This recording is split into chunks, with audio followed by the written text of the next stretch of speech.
Okay guys, titignan natin, magpapalit tayo ng hard disk kasi sira yung hard disk nito. So papalitan natin. Ito yung simple lang magpalit ng hard disk.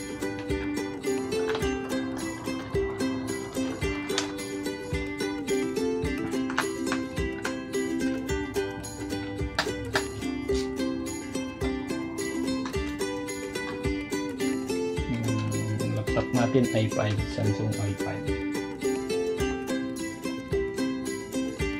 Sira yung laptop na nabili natin nabili natin ng second hand lang. So ito hihilain mo, may hilaan siya.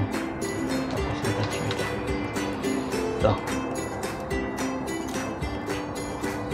Tatanggalin natin sa meron siyang casing. Kapalit natin yung isa.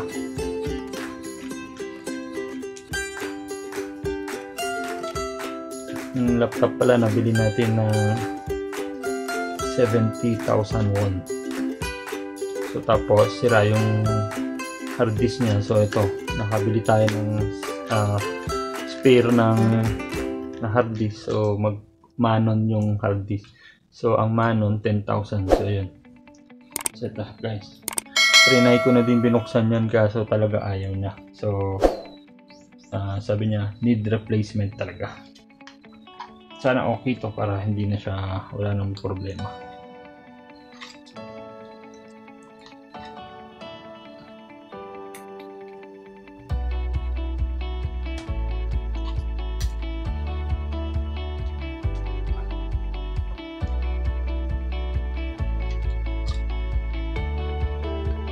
Parang mataba siya.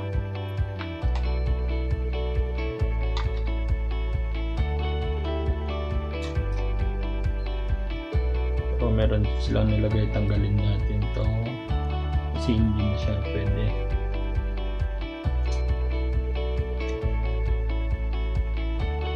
Hindi siya magkasya.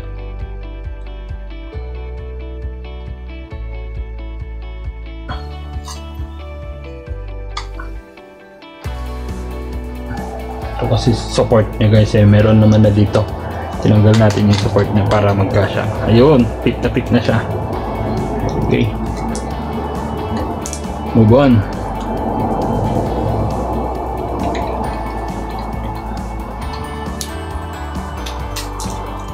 Moving on. Hindi naman tayo professional pero natututo lang tayo. Kailangan mo matuto para may konting kaalaman. Kabili na din tayo ng pangpalit mga tools ng laptop.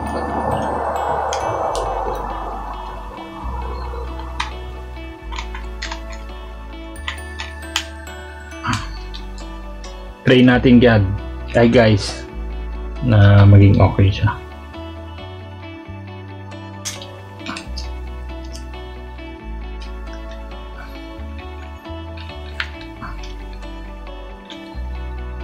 Fit natin para mas maganda.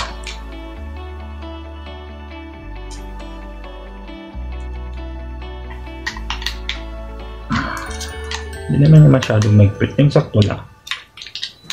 So yun guys, nalagay na natin yung ito ang kuwan niya, ang tawag nito casing niya. May casing kasi para mag-fit siya dito sa computer natin. Yan, kita natin.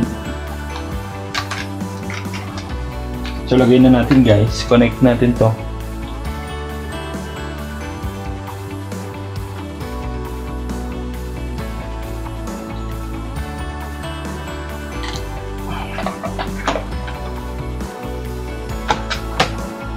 Okay. So nag-fit na siya.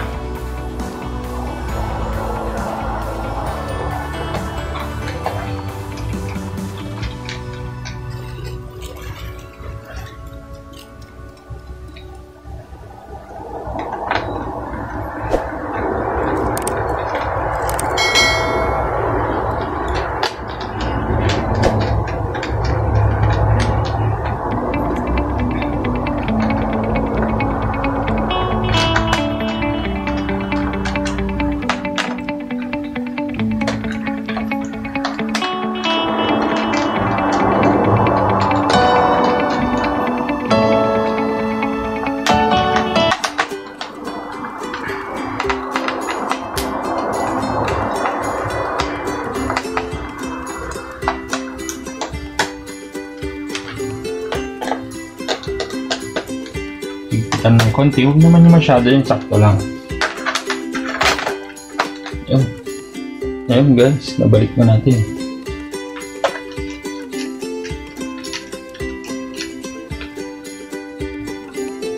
So let's check it out.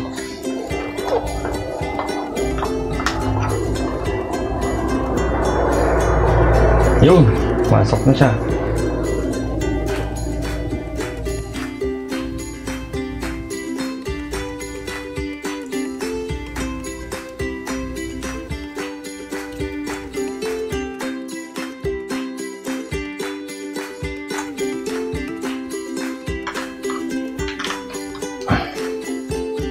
So yun, okay na guys. So nag-open na siya. So yun guys, maraming salamat. Okay, bye-bye. So once again, don't forget to subscribe and click the bell button para lagi po kayong updated sa aking mga YouTube tutorial simple ng computer. Bye-bye!